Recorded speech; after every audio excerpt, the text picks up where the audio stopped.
Praise the Lord. കർത്താവിൻ്റെ ധന്യ തിരുനാമം വാഴ്ത്തപ്പെടുമാറാകട്ടെ. ഞാൻ ക്രിസ്തുവിൽ സ്നേഹിക്കുന്ന എല്ലാ ദൈവമക്കൾക്കും 8-ാം മാസത്തിൻ്റെ 14-ാമത്തെ പ്രഭാത വന്ദനം കൂടെ അറിയിക്കുന്നു. ലോകമെമ്പാടുമായിരുന്നു കൊണ്ട് ഈ പ്രഭാതവും ഈ വചന സന്ദേശം ശ്രവിക്കുന്ന എല്ലാ ദൈവദാസന്മാർക്കും വാത്സല്യ കുഞ്ഞുങ്ങൾക്കും എൻ്റെ ഹൃദയത്തിൻ്റെ ആഴമേറിയ സ്നേഹത്തെയും വന്ദനത്തെയും നന്ദിയും ഒപ്പം പ്രാർത്ഥനയും അറിയിക്കുന്നു. പ്രാർത്ഥനയോടുകൂടെ ഈ പ്രഭാതവും വചന സന്ദേശത്തിലേക്ക് നമുക്ക് പ്രവേശിക്കാം. കർത്താവിൻ്റെ ദാസിദാസന്മാരെ, സങ്കീർത്തനക്കാരൻ ഇപ്രകാരം പാടുന്നു: യഹോവയ്ക്ക് അവൻ്റെ നാമത്തിന് തക്ക മഹത്വം കൊടുപ്പിൻ, തിരുമുൽ കാഴ്ചയുമായി അവൻ്റെ പ്രാഹാരങ്ങളിൽ ചെല്ലുവിൻ. ഓരോ വ്യക്തികൾക്കും പദവികൾക്കും സ്ഥാനത്തിനും ബഹുമാനമുണ്ട്. ഒരു സാധാരണ വ്യക്തിയെ ബഹുമാനിക്കുന്നത് പോലെയല്ല ഒരു ഉയർന്ന പദവിയിലിരിക്കുന്ന വ്യക്തിയെ ബഹുമാനിക്കേണ്ടത്. ഒരു രാജ്യത്തിലെ ഭരണകർത്താക്കളെയും നിയമപാലകരെയും പദവികളിൽ ഇരിക്കുന്ന വ്യക്തികളെയും ബഹുമാനിക്കുവാൻ ദൈവത്തിൻ്റെ വ്യവസ്ഥയുണ്ട്. ദുഷ്ടനായ ഹാമാൻ മൊർദെഖായിക്കെതിരെ പ്രവർത്തിക്കുവാനുണ്ടായ കാരണം വളരെ ചെറുതായിരുന്നു. 120 സംസ്ഥാനങ്ങൾ ഉൾപ്പെട്ട മഹാരാജ്യത്തിലെ രണ്ടാമനായിരുന്നു ഹാമാൻ. ഹാമാൻ അകത്തു വരുമ്പോഴും പുറത്തു പോകുമ്പോഴും അവനെ ബഹുമാനിക്കണം എന്ന് രാജകൽപ്പന ഉണ്ടായിരുന്നു.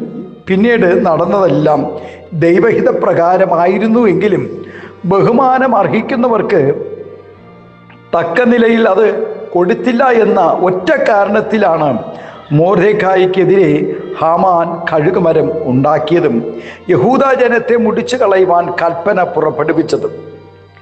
നമ്മുടെ സൃഷ്ടാവും പരിപാലകനും സകലത്തെയും നിയന്ത്രിക്കുന്നവനും എല്ലാ അധികാരങ്ങൾക്കും മീതെ ഇരിക്കുന്നവനുമായ രാജാതി രാജാവായ ദൈവം നമ്മുടെ അടുക്കിലേക്ക് ആഗതനാകുമ്പോഴും നാം ദൈവസന്നിധിയിലേക്ക് കടന്നു ചെല്ലുമ്പോഴും എത്രത്തോളം മഹത്വവും ബഹുമാനവും നാം ദൈവത്തിന് കൊടുക്കേണ്ടതായിട്ടുണ്ട്. എന്നാൽ ദൈവം ദൂതന്മാരെ സ്നേഹിക്കുന്നത് പോലെയല്ല നമ്മെ സ്നേഹിക്കുന്നത്. ദൂതന്മാർക്ക് വേണ്ടി പ്രത്യേക വാഗ്ദത്തങ്ങളൊന്നും ദൈവം കൊടുത്തിട്ടില്ല. അവർക്കായി കർത്താവ് മരിച്ചിട്ടുമില്ല. നാം ഈ കാണുന്ന സകല പ്രപഞ്ചവും മനുഷ്യൻ്റെ അന്വേഷണങ്ങൾക്കും അപ്പുറം ആയിരിക്കുന്ന സകലവും സൃഷ്ടിച്ച ദൈവം ഒരിക്കലും മനുഷ്യനിർമ്മിതിയായ ആലയത്തിൽ വാസം ചെയ്യുന്നവനല്ല. നമുക്ക് ദൈവത്തെ എവിടെയെങ്കിലും കുടിയിരുത്തുവാനും കഴിയുകയില്ല. പല ആൾക്കാരും പറഞ്ഞു കേട്ടിട്ടുണ്ട്, ഇവിടെ കുടിയിരുത്തിയിരിക്കുന്ന ദൈവം വിളിച്ചാൽ വെളിപ്പുറത്താണെന്ന്. ദൈവത്തെ ഒരിടത്തും കുടിയിരുത്തുവാൻ നമുക്ക് കഴിയത്തില്ല. എന്നാൽ ദൈവം നമ്മുടെ ഉള്ളിൽ വാസം ചെയ്യുന്നു എന്ന് ദൈവവചനം പറയുന്നു. നമ്മുടെ ജീവിതത്തിൽ തന്നെയാണ് ദൈവം, നമ്മുടെ ഹൃദയത്തിൽ തന്നെയാണ്, നമ്മുടെ സ്വഭാവം തന്നെയാണ് അവൻ ദൈവമായി മാറേണ്ടത്. നമ്മുടെ ജീവിത അനുഭവങ്ങൾ ദൈവമായി മാറണം. ക്രിസ്തുയേശുവിൻ്റെ ഭാവം നമ്മുടെ ജീവിതത്തിൽ വെളിപ്പെടണം. നമ്മിൽ ക്രിസ്തു വസിക്കണം. നാം വെളിച്ചമായി മാറണം. നമ്മെക്കുറിച്ച് ദൈവം ആഗ്രഹിക്കുന്നത് നാം ലോകത്തിൻ്റെ ഉപ്പായി മാറണമെന്നാണ്. ഉപ്പില്ലാതെ ടേസ്റ്റായത് ഒന്നും കഴിക്കുവാൻ കഴിയത്തില്ല. എല്ലാ ആഹാരങ്ങൾക്കും രുചികരമായ ഭക്ഷണങ്ങൾക്കും അതിൻ്റെ രുചി നൽകുന്നത് ഉപ്പാണ്. നാം ലോകത്തിൽ നല്ല ഉപ്പായി മാറണം. നാം വെളിച്ചമായി മാറണം. ദൈവം നമ്മെക്കുറിച്ച് ആഗ്രഹിക്കുന്നത് അങ്ങനെയാണ്. അതുകൊണ്ട് ആലയത്തിൽ ഇരുന്ന് പ്രാർത്ഥിച്ചാൽ മാത്രമേ ദൈവം കേൾക്കുകയുള്ളൂ എന്നും ആലയത്തിൽ സ്തോത്രം മാത്രമേ ദൈവ സാന്നിധ്യമുള്ളൂ എന്നും ചിന്തിക്കുന്നത് ശരിയായ കാര്യമല്ല. ദൈവത്തിന് ഒരുമിച്ച് കൂടി വന്ന് ദൈവജനത്തിന് ഒരുമിച്ച് കൂടി വന്ന് ദൈവത്തെ ആരാധിക്കുവാൻ ഒരു ആലയം ആവശ്യമാണ്. രാജാതി രാജാവായ ദൈവം നമ്മുടെ ആലയത്തിൽ ഇറങ്ങി വരുമ്പോൾ നമ്മുടെ ആലയം ഏത് വിധത്തിലായിരിക്കണം എന്നും ഏത് വിധത്തിൽ എങ്ങനെ ആയിരിക്കണമെന്നുമെല്ലാം ദൈവവചനം വ്യക്തമാക്കുന്നു. നാം അത് ചിന്തിച്ചിട്ടുണ്ടോ? ദൈവം ഇറങ്ങി വരുന്ന ദൈവസന്നിധിയിൽ നാം എങ്ങനെ ആയിരിക്കണം, ആലയം എങ്ങനെ ആയിരിക്കണം, അത് എങ്ങനെ ആയിരിക്കേണ്ടതാകുന്നു എന്നൊക്കെ നാം ചിന്തിച്ചിട്ടുണ്ടോ എപ്പോഴെങ്കിലും? ചിലയിടങ്ങളിൽ വളരെ സമ്പന്നന്മാർ സഭാ ആലയങ്ങളിൽ ഉണ്ടായിരിക്കും. അവരുടെ സഭാ ഹാളുകൾ ഇടുങ്ങിയതും വൃത്തിഹീനവും അറ്റകുറ്റപ്പണികൾ ചെയ്യാതെ ജീർണിച്ച് കിടക്കുന്നത് കണ്ടിട്ടുണ്ട്. എന്നാൽ അവർ പാർക്കുന്നത് വലിയ ബഹുനില മന്ദിരങ്ങളിൽ ആയിരിക്കും. അവർ ആരാധിക്കുന്നത് വളരെ ശോചനീയമായ ആലയത്തിലും അവർ പാർക്കുന്നത് വലിയ മാളിക വീടുകളിലുമായിരിക്കും. അവർ സഞ്ചരിക്കുന്നത് വില കൂടിയ വാഹനങ്ങളിലായിരിക്കും. ആലയത്തിലും ദൈവസാന്നിധ്യം ഇറങ്ങി വരുമെന്നുള്ള ഇടത്തെക്കുറിച്ചുള്ള ഈ കൂട്ടരുടെ അവഗണന ദൈവം ക്ഷമിക്കുമോ? ഒരിക്കലും ക്ഷമിക്കത്തില്ല. കീഴിപ്പറഞ്ഞ പായും പൊട്ടിപ്പൊളിഞ്ഞ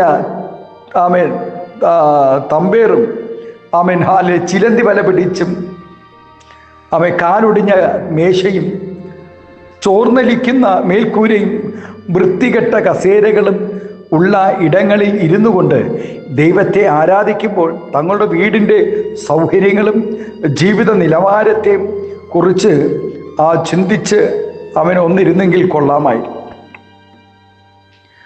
നാം ദൈവനാമത്തിന് മഹത്വം എത്രത്തോളം കൊടുക്കാമോ അത്രത്തോളം അനുഗ്രഹങ്ങളും സന്തോഷങ്ങളും ദൈവം നമ്മുടെ ജീവിതത്തിലും നൽകുവാനിടയാകും. പ്രിയ ദൈവവേദനേ, ദൈവദാസന്മാരെ ബഹുമാനിക്കുക, ദൈവസഭയെ പണിയുക, കർത്താവിന് വേണ്ടി അധ്വാനിക്കുക. ഇതെല്ലാം നമ്മുടെ ജീവിതത്തിൽ സ്തോത്രം ദീർഘായുസ്സിനും നമ്മുടെ തലമുറകൾക്ക് അനുഗ്രഹത്തിനും അത് കാരണമായി തീരും. നാം ദൈവനാമത്തിന് എത്രത്തോളം മഹത്വം കൊടുക്കുമോ അത്രത്തോളം ദൈവം നമ്മെയും ഉയർത്തുവാനിടയാകും. ഹല്ലേലൂയ. ഓബേദേദോമിൻ്റെ ഭവനത്തിൽ പെട്ടകത്തിന് കൊടുത്ത ബഹുമാനമാണ്. പെട്ടകത്തിന് സ്തോത്രം ഹല്ലേലൂയ എത്രത്തോളം ബഹുമാനത്തോടുകൂടെ താൻ പെട്ടകത്തെ തൻ്റെ ഭവനത്തിൽ സ്വീകരിച്ചുവോ അത് തൻ്റെ ജീവിതത്തിൽ അനുഗ്രഹമായി തീർന്നു. നമ്മുടെ ജീവിതത്തിൽ ദൈവത്തിന് കൊടുക്കേണ്ട മഹത്വം നാം കൃത്യമായി കൊടുക്കുമ്പോൾ പ്രാർത്ഥനയും ആരാധനകൾക്കും നാം സ്തോത്രം പ്രാധാന്യം കൊടുക്കുമ്പോൾ, പ്രിയ ദൈവം നിന്നെ രോഗസൗഖ്യത്തിൽ നിന്ന് വിടുവിച്ചെങ്കിൽ, മരണക്കെണികളിൽ നിന്നും വിടുവിച്ചെങ്കിൽ, അനുഗ്രഹിക്കപ്പെട്ട ഭവനവും അനുഗ്രഹിക്കപ്പെട്ട ജീവിത സൗകര്യങ്ങളെല്ലാം നൽകിയെങ്കിൽ അതിനൊത്തവണ്ണം ദൈവത്തിന് മഹത്വം കൊടുത്താട്ടെ. ലോക മനുഷ്യനെ സ്തോത്രം ഭയക്കുന്നു, എന്നാൽ ദൈവത്തെ ഭയമില്ല. ജാതികളെ ഭയക്കുന്നു, ആരാധനയെ ഭയമില്ല. ദൈവവചനത്തെ ഭയമില്ല. പാപത്തെ സ്നേഹിക്കുന്നു, പ്രാർത്ഥനയെ സ്നേഹിക്കാൻ കഴിയുന്നില്ല. സഭയെ സ്നേഹിക്കാൻ കഴിയുന്നില്ല. വിശ്വാസ മക്കളെ സ്നേഹിക്കാൻ കഴിയുന്നില്ല. കർത്താവിൻ്റെ ദാസിദാസന്മാരെ സ്നേഹിക്കാൻ കഴിയുന്നില്ല. ബഹുമാനം കൊടുക്കാൻ കഴിയുന്നില്ല. പ്രിയ ദൈവവേദിയിലെ ഈ പ്രഭാതം ഈ ശബ്ദം ശ്രവിക്കുന്ന കർത്താവിൻ്റെ ദാസിദാസന്മാർ, നാം മറ്റുള്ളവരെ ബഹുമാനിക്കുമ്പോൾ നമ്മേക്കാൾ സ്തോത്രം പൗലോസ് പറയുന്നു, ഭൂമിയിലുള്ള സകല വിശുദ്ധന്മാരും എനിക്ക് ശ്രേഷ്ഠന്മാരാണ്. യോഹന്നാൻ യേശുവിനെ കണ്ടിട്ട് പറഞ്ഞു, ഞാനോ കുറയണം, നീയോ വളരണം. മറ്റുള്ളവരെ വളർത്തുവാൻ, മറ്റുള്ളവരെ സ്നേഹിക്കാൻ, മറ്റുള്ളവരെ ആദരിക്കാൻ നാം ബഹുമാനത്തോടുകൂടി ദൈവത്തിന് കൊടുക്കേണ്ട ബഹുമാനം, മഹത്വം നമ്മുടെ ജീവിതത്തിൽ സ്തോത്രം നൽകുവാൻ കഴിഞ്ഞാൽ ലജ്ജിപ്പാൻ ദൈവം നമ്മെ അനുവദിക്കത്തില്ല. ശത്രുവിൻ്റെ മുന്നിൽ നീ ലജ്ജിക്കത്തില്ല. ദാവീദ് ദൈവത്തിന് മഹത്വം കൊടുത്തത് കൊണ്ട് ആ സഹോദരങ്ങളുടെ നടുവിലും തൻ്റെ മാതാപിതാക്കളുടെ നടുവിലും ദൈവം ദാവീദിനെ ഉയർത്തുവാനിടയായത്. യോസഫ് തൻ്റെ സഹോദരങ്ങളുടെ നടുവിൽ ഇത്രത്തോളം ഉയരുവാൻ കാരണം ദൈവത്തിൻ്റെ സന്നിധിയിൽ വിശ്വസ്തനായിരുന്നു. പാപം ചെയ്യുവാൻ അവസരം ലഭിച്ചിട്ടും പാപം ചെയ്യുവാൻ ഭയപ്പെട്ടു, ദൈവത്തെ ഭയപ്പെട്ടു, ദൈവത്തിന് മഹത്വം കൊടുത്തു. ആമേൻ. ഈ പ്രഭാതം ദൈവത്തിന് മഹത്വം കൊടുത്തുകൊണ്ട് ദൈവകൃപയിൽ ആശ്രയിച്ച് നമുക്ക് മുന്നോട്ട് പോകാം. കർത്താവ് വേഗത്തിൽ വരാൻ സമയമായി. നാഥൻ്റെ വരവ് സമയമായി. ലോകം വിളിച്ചു പറയുന്നു, പ്രകൃതി വിളിച്ചു പറയുന്നു, ആമേ കർത്താവിൻ്റെ വരവ് സമീപമായി. പ്രിയ ദൈവവേദിലേ, നാം ദൈവത്തിന് മഹത്വം കൊടുക്കാതെ, നാം ലജ്ജിച്ച് നിരാശരായി തീരുവാൻ ഇടവരാതെ സന്തോഷത്തോടെ ആമേൻ ആദരവുകൾ ദൈവസന്നിധിയിൽ നിന്നും ആമേൻ സ്തോത്രം ഹല്ലേലൂയ ഉയർച്ചകൾ അനുഗ്രഹങ്ങൾ പ്രാപിക്കേണ്ടതിനാൽ ദൈവ വചനത്തിന് ആമേൻ സ്തോത്രം മഹത്വം കൊടുത്താട്ടെ. കർത്താവ് നമ്മെ അനുഗ്രഹിച്ച് പ്രാണൻ തന്ന് നമ്മെ നിർത്തിയ ആമേൻ അതിനൊത്തവണ്ണം ദൈവത്തിന് മഹത്വം കൊടുത്താട്ടെ. ഒരു ചെറിയ പനി മാറ്റുന്ന ഡോക്ടറിനെ നമ്മൾ ബഹുമാനിക്കുന്നത്, ഹാലയിലെ നമ്മെ ഇന്നയോളം കാത്തുപരിപാലിച്ച ആയുസ്സും ആരോഗ്യം തന്ന എല്ലാ നന്മകളെ തന്ന ദൈവത്തെ നാം എത്രത്തോളം മഹത്വം കൊടുക്കേണ്ടതാണ്. ഇന്ന് പ്രഭാതത്തിൽ ലജ്ജിക്കാനിടവരാതെ, ആമേൻ ലജ്ജിപ്പാനിടവരാതെ നമ്മെ നിർത്തിയ ദൈവത്തിന് മഹത്വം കൊടുക്കാം.